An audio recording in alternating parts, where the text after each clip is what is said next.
This is the smoke and steel alarms at my local Kroger. And a huge shout out to the employee here for opening the glass and letting me look at all these units. Right here, SM210, typical. CO615, they all have the anti-theft because thieving's been going on around here. PC1210V, pretty old. Oh, is that a newer version? Yeah, that's a newer version behind there. It's the ones that would go in thieves.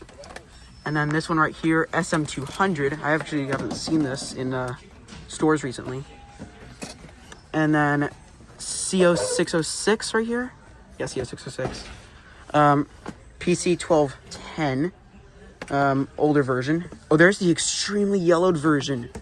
Damn, is there a newer version? Nope, all older versions. Right here, SM210L. These are pretty recent. CO400 right here.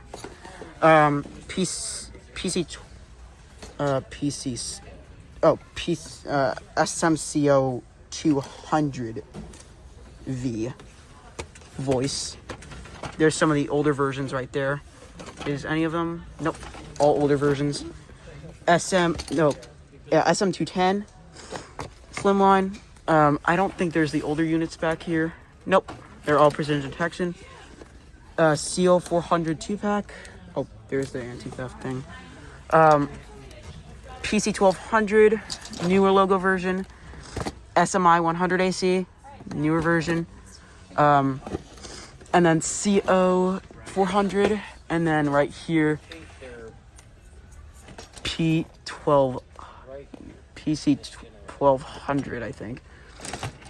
Yeah, PC1200. So, yeah. There's all the smoke and steel alarms.